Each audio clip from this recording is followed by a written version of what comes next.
Thank you. It's good to be here. I appreciate the invitation to come here. As Anna said, my name is Paul Krause. I'm from Los Angeles. I apologize, my Spanish is quite poor, so I will do these talks in English. Also, I am speaking today, right now, for Julia Timms, my colleague from Annapolis, Maryland, who is unable to make it today because of an illness, so she sends her regrets.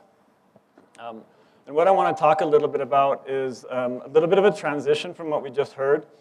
We'll talk about the ecosystem services provided by the wetlands. So the real question is, what are the ecosystem services? What does that mean? These are really you can think of an ecosystem as a business. Ecosystems provide a benefit to humans in a variety of different areas. So you can think of them generally as, how does an ecosystem give us what we get from that ecosystem? And we can categorize those into 4 general categories. The first being provisioning services. Provisioning services are the goods and products that are produced by the ecosystem. Think of these things like the wood that you get, the areas that are logged from the ecosystems that are the forests, the timbers, the food, the fish, and the wildlife that are collected from the ecosystem. And also things, not so much that you can intangible, but also things like the amount of fresh water that we receive from the wetland and the ecosystem in that area. So these are the provisioning services. The next category is the regulating services, and these are the benefits that are obtained from how that ecosystem actually controls the natural processes. We heard a little bit about that before, but how the ecosystem, particularly a wetland, relates to the regulation of climate. It can change the temperature of an area. It can change the humidity of an area. Those are all benefits that we get. The disease control aspects of an ecosystem are also a regulating service. One of the things that you're going to hear a lot about today is erosion control and erosion issues, particularly around wetlands. Wetlands regulate and are developed and derived by how erosion takes place within those kinds of processes. Water flow, how does the water flow through a wetland is very important, and when we start to talk about oil and gas exploration production within a wetland, water flow is a big issue that we need to talk about.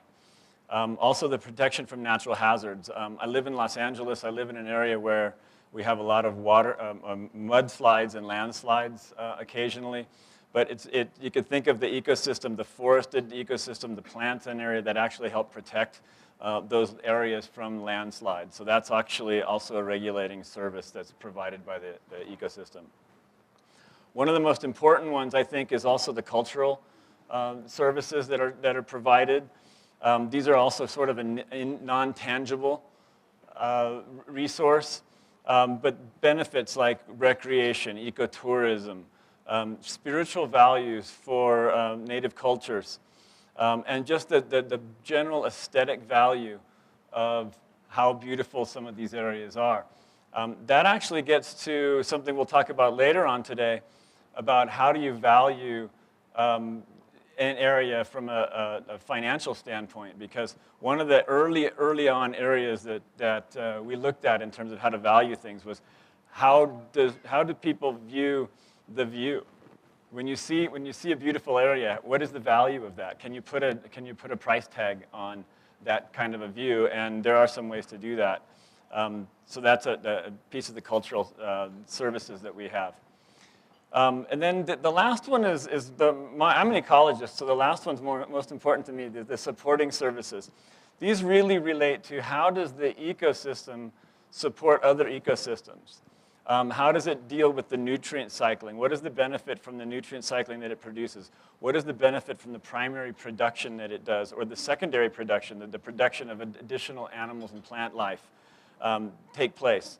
So we really have these 4 categories, and if you go into any of the ecosystem services literature, that's out there, you'll see most of the IPCA documentation and the different kinds of documentation that allow you to go into an area and value things on an ecosystem services basis. You're going to be looking at these 4 categories: the provisioning, regulation, cultural, and supporting services. So what specifically are the services that are provided by wetlands? As we heard earlier, wetlands are among the most productive ecosystems in the world. Many wetlands rank up there and rival the productivity that you see from tropical rainforests and coral reefs, 2 of the most productive areas on the planet. They are a source of substantial biodiversity. There's more organisms and different types of animals that live and plants that live in wetland systems than just about any other major system that we have, especially those that are dominated by 1 or 2 species, such as a mountain forest or a grassland. Wetlands have been described as the kidneys of the landscape, primarily because of the filtration factor and the service that they provide of removing contaminants that tend to move through. And as the water moves through and filtering and cleaning that water, generally the water downstream from a wetland is much cleaner than the water coming into the wetland, both from a sediment standpoint and also from a contaminant standpoint. They are known as the biological supermarkets of the world, partly because of that extensive biodiversity and these very extensive food webs that can exist in different types of wetlands. They're very rich in that biodiversity. Wetlands were generally the birthplace of modern society and modern civilization. If you go back and you look, that wetlands gave rise to modern agriculture and farming. Early human development and early civilizations started and derived around wetlands, partly because there was water there. There was a lot of plants. There was easy access and easy transportation. This occurred early on in Mesopotamia and in the Mayans culture. As early as 6,000 years ago, we saw cultures derive around wetlands and starting up because of that water use, the abundant fresh water, and the abundant land for agriculture. And our modern civilizations, as much as sometimes we don't think about wetlands in our daily life, modern civilizations depend on properly functioning wetlands and ecosystems and those services that are provided by those ecosystems. And we're going to talk about that a little bit later in this talk and in the next talk. So this is a similar slide to what we saw before. It shows, I think I'm going to do it this way. It shows really the water cycle again. As water moves through a wetland, downstream we see the filtration factor of the water as it goes down the stream and becomes cleaner. It also provides a sink for carbon and a sink for pulling out contaminants. And this is the part of the area where most of the contaminant regulation takes place within the wetland. So some of the general services that we see from ecosystems of wetlands, flood control, we talked about that. Generally what you tend to have is water coming into the wetland faster than it's going out. So that potential wetland regulates the flood control and the water flow. Groundwater replenishment, because there's generally water built up into an area in a lagoon or in a pond, that water seeps into the groundwater and helps recharge that aquifer. Shoreline and storm protection plays a major role. We're going to talk about that throughout the rest of the day as well.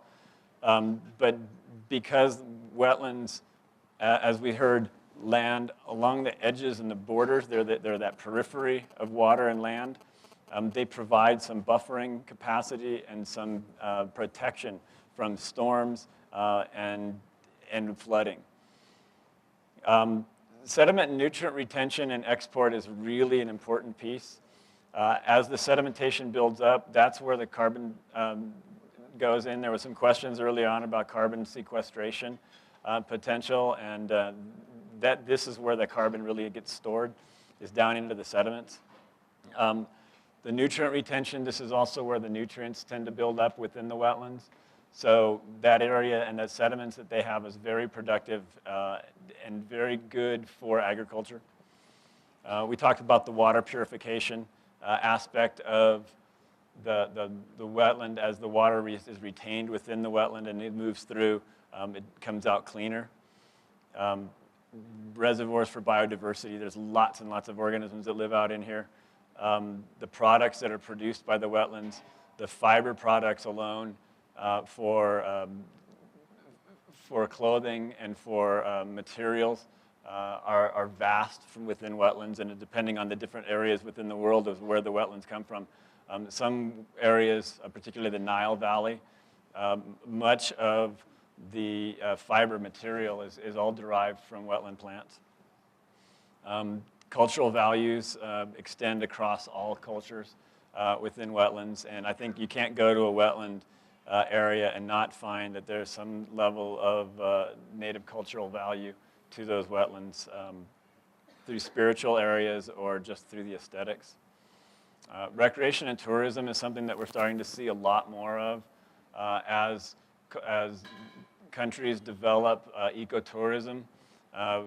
Ecotourists want to go see areas that are diverse. They want to see areas that have a lot of animals. They want to see lots of wide open space, and wetlands are a natural place for that. There's a lot of different opportunities for tourism and recreation in these particular areas, hunting and fishing, as well as just the ecotourism aspect of seeing the sites and being part of the nature.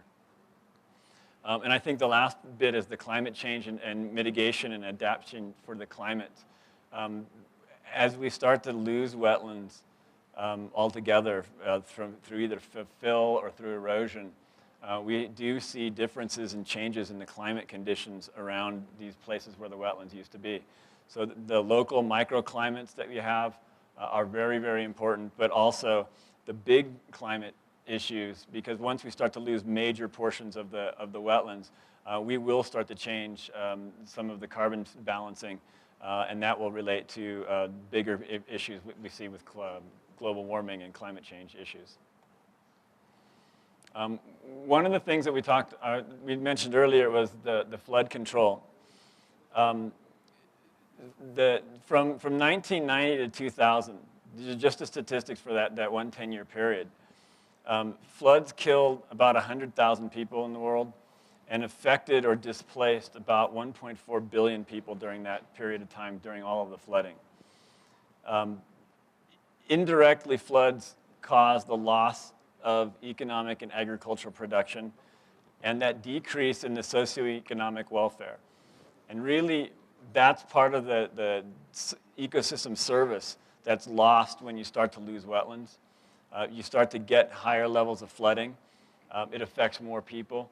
And it's a downstream effect of that flooding that affects those individuals and that socioeconomic loss that is the real loss from the loss of wetlands. That's a financial issue directly related strictly to the flooding. The wetlands actually regulate that storm flow. And this cartoon diagram here at the bottom illustrates that a little bit. As the flood rate from a storm goes up, you tend to see, without a wetland, the storm flow high and a big flood peak of the stormwater, versus when you have a wetland, where you've got that buffer zone with the plants and the lagoon, that tends to be ameliorated and slowed a little bit. And so you have a much smoother curve to the wetlands and the water flow. This picture, the top picture here is a shot of New Orleans following Hurricane Katrina. Talk a little bit about that later on, but that was one of the areas where one of the big problems from Hurricane Katrina and Rita was that loss of wetlands that had taken place as the New Orleans area was developed. We lost that ability to handle that storm flow and storm surge from the hurricane, and it flooded vast portions of the city. Groundwater replenishment is also very, very important. There are different types of wetlands, as we talked about. The coastal marshes, tropical forests, mangroves, and grasslands, and these are all important for the water cycle. Wetlands can occur on different types of soil, and it depends on that permeability of the soil as to how much of that water from those different areas will get down into the groundwater and replenish those groundwater aquifers. In places like the United States, where we're heavily dependent on removal of the groundwater for drinking water sources, having those wetlands there and having that ability to replenish and recharge those groundwater sources is very, very important.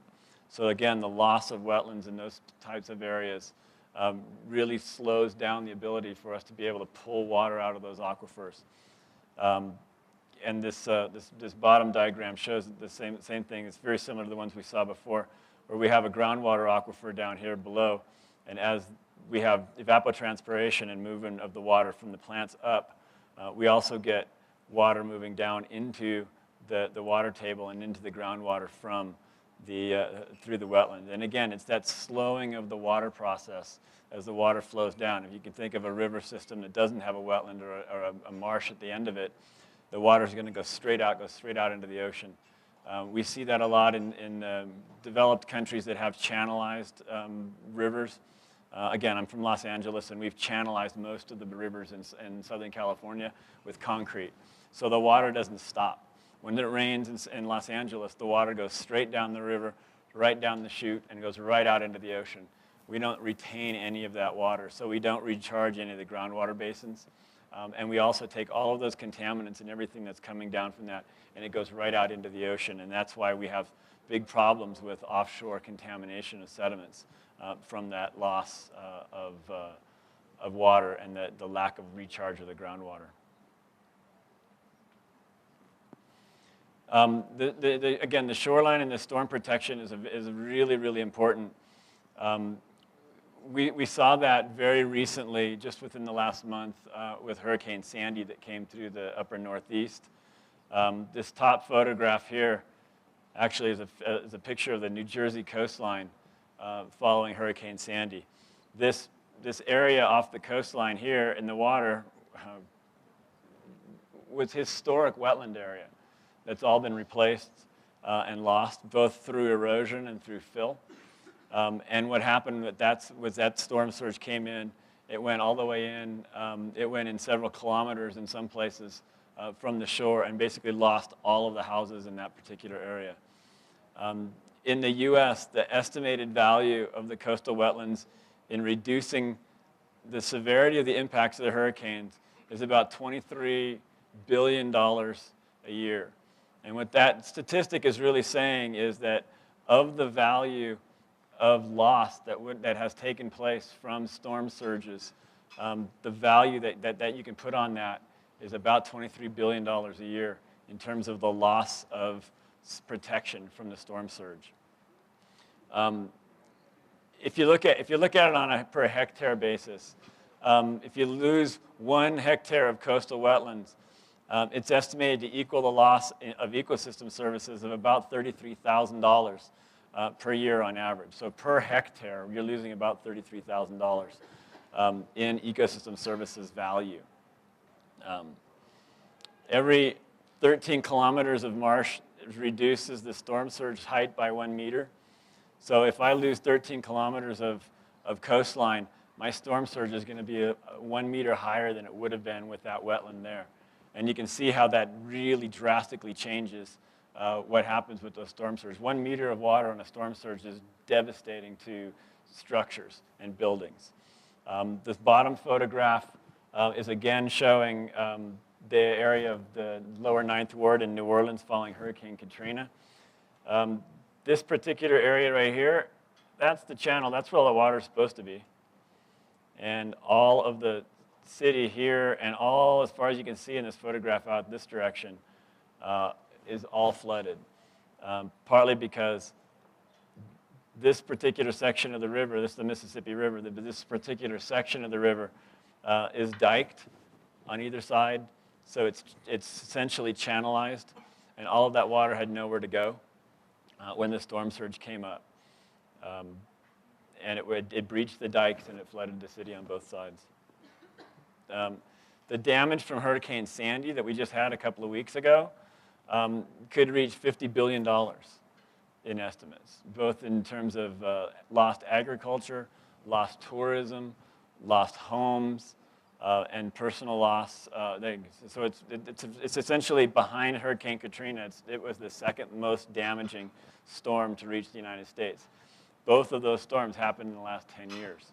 So again, that loss, that increase in storm frequency and increase in storm intensity that we're starting to see from global climate change issues really does affect things on a financial value basis.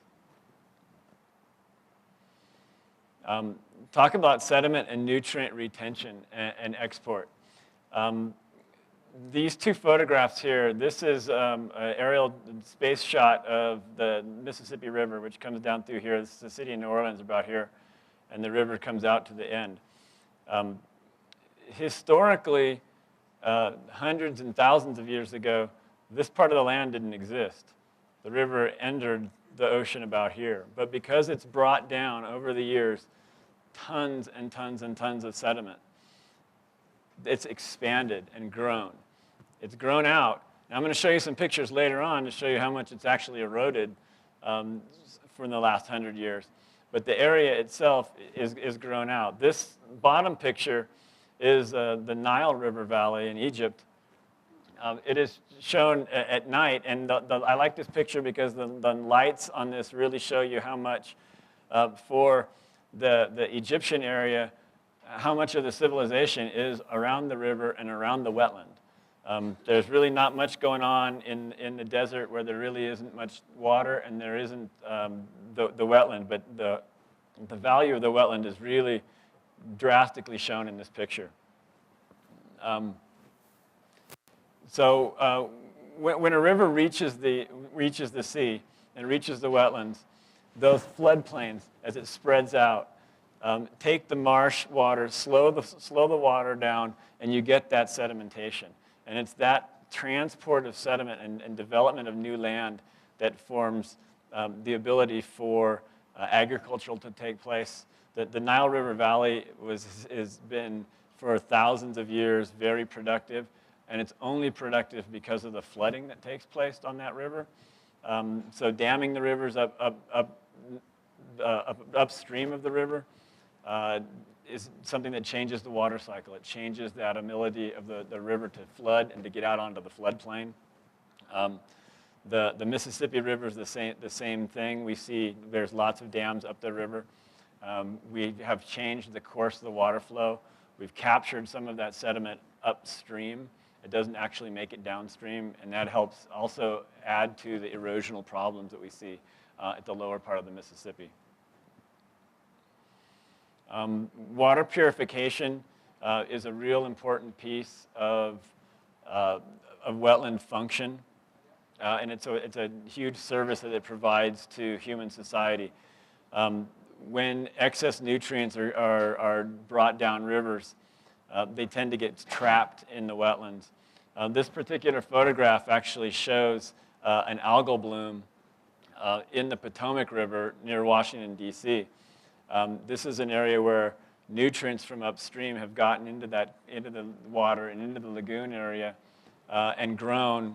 Light penetrates the water, and you get algal phytoplankton blooms quite heavily.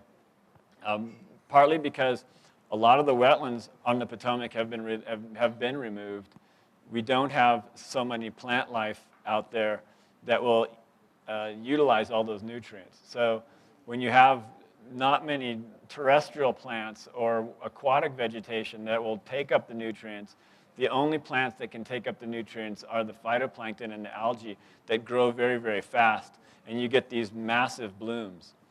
One of the detriments to those kinds of blooms, especially around an area like Washington, D.C., or cities that are heavily populated, are the blooms happen very fast, and then they die off very fast. And when they die off, they rot, and they decay, and they smell. So there's issues related to loss of wetlands with just the aesthetics of what the area is like when you start to get into some of these cycles of bloom and then death of the algae, and then bloom of the algae, and then death of the algae. You tend to get that a lot. The plant material that grows in the wetlands also, most wetland plants are very highly adapted to being able to handle contaminants, partly because they've evolved in a situation where they've had water coming down through them all the time, and they've been bringing natural contaminants down the rivers through the sediment load. So a lot of the plants that we see in wetlands are adapted to being able to uptake metals and some hydrocarbons. So those plants are very important to keep the level of contamination down. They will actually metabolize these things and store them. So, well, again, loss of wetlands results in loss of that ability to handle and manage those particular contaminants as they come down.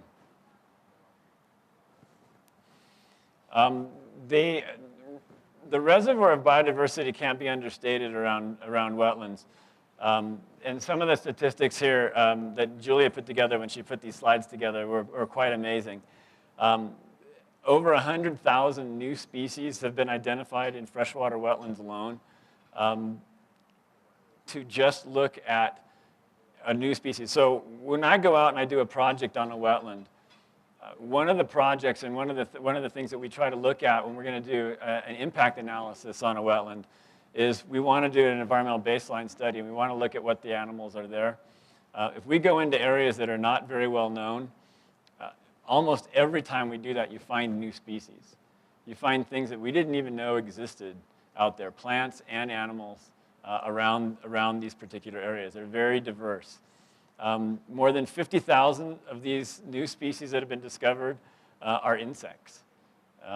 The Amazon basin and the Amazon rainforest itself generates new species almost weekly from scientists that have gone out and studied just a single tree can find new species on a single tree. 20,000 of those new species are vertebrate species, and they're still being discovered every day. We get about 200 new species of freshwater fish discovered every year. We have a project in a wetland ecosystem, river system that I've worked on in Papua New Guinea, where we were able to discover new species in that river, and also species that we previously thought were to be extinct. We actually found extant populations of these species. So it's a very dynamic kind of a system. There's a high number of species that are adapted to and only live in wetlands. So you tend to find organisms that are evolved around that water cycle and the sediment cycle and the nutrient cycle that come just from wetlands. You won't find any other systems. You'll find them in particularly amphibians. Frogs tend to live within wetland environments, particularly small ponds and bogs that you'll never find anywhere else. So you'll be adapted only to those particular areas. So from a biodiversity standpoint, wetlands very, very important. The fish and the shellfish and the production of animal life is very important from a financial standpoint, from a cultural standpoint, and from a heritage standpoint. Wetlands provide that breeding ground and nursery habitat for many, many fish and shellfish, particularly marine species. Many fish that live only in the ocean during their adult life, their larvae and their juvenile fish hide in the wetlands. They hide in that area that we saw earlier, that's that area between sea level or seawater salinity and where the reach of the salinity. So you'll see species that live within the wetlands that you might not ever see the adults in the wetland, but you only see the babies out there, and that's a very important piece. One of the things that we've seen recently in wetlands is the ability to find medical and biopharmaceutical issues with some of these new species and pieces. And one of the things I wanted to point out was this is a horseshoe crab that's native to the north coast, and I think you have them here along the coastline here as well. You see them all through the Caribbean. The horseshoe crab has an interesting blood system. Its blood is based on copper, not like ours is based on iron. And it's that copper blood that actually is used in a lot of different medical devices. It also is an anti-clotting agent. So when in surgeries, when you're cut, they use a drug made from the blood of the horseshoe crab to help the clotting stop in certain surgeries.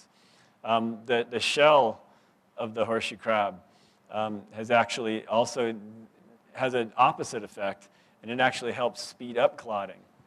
So you get different kinds of effects from the different types of organisms. There's many, many plants that have been pulled out of wetlands, and in fact, probably the most ubiquitous drug that people use is aspirin. Aspirin was originally developed from a willow tree that grows along the banks of wetlands, freshwater wetlands. So for many, many thousands of years, we've been looking to wetlands to help build biopharmaceuticals and biomedical situations, and it continues to this day. The cultural value, again, as I mentioned, is probably one of the most important values. It's very difficult to put a dollar value or a monetary value on the cultural aspects of a wetland. But here's a couple of examples here. In Jiji Park wetland in China, it's actually, this is the top picture here.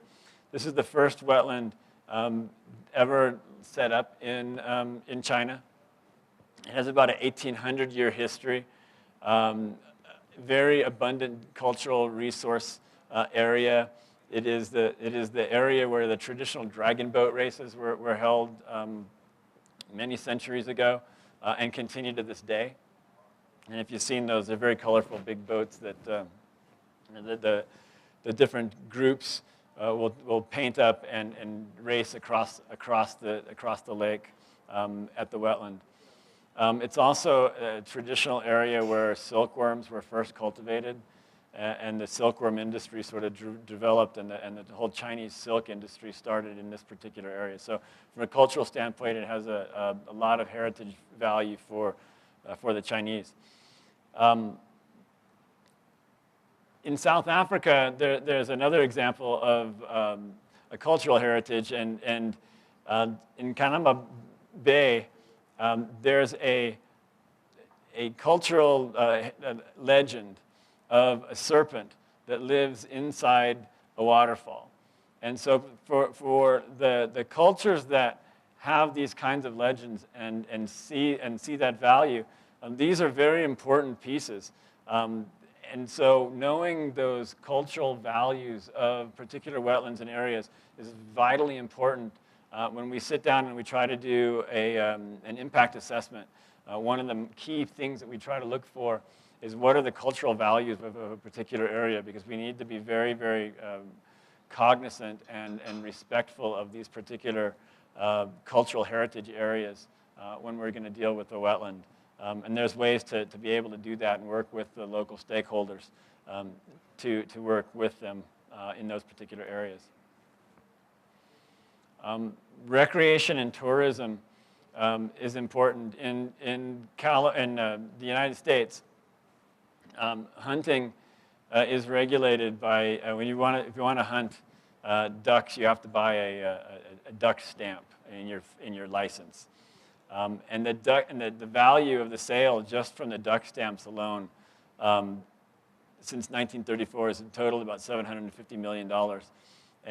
And what that money they do with that money is used to buy additional wetland areas, and part of that money is used to buy and restore wetlands for the use of the animals. So that money that's been generated from the duck stamp sale has actually purchased 6 million acres of wetlands, and you can divide that by 0.4 to get hectares. So a very large area has been able to be purchased and restored just from the sale of the duck stamps across the United States. Birding is a very important tourism piece. There's more than 71 million people that identify themselves as birders, or people that go out and they like to see, feed, photograph, observe wildlife. In 2006, these people spent about $45 billion worldwide on birding activities alone. So the value, the ecosystem service of birding alone for all ecosystems is enormous, $45 billion. You can look at your wetland system and you can say how much of that is a potential for tourism. Ecotourism itself, in the Everglades in Florida, they had 822,000 visitors in 2008. And those visitors brought $119 million into the local economies. So again, the value of having an area that can actually generate tourist information or tourist travel is very, very valuable to the area, and it provides a huge service to the population. Okay, so that sort of wraps up the first part of the two talks that I had at the beginning with for looking at the ecosystem services. Again, there's a couple of websites here for some additional information on ecosystem services. And I guess, I don't know, we're going to do questions at the end, so I'll just switch gears here.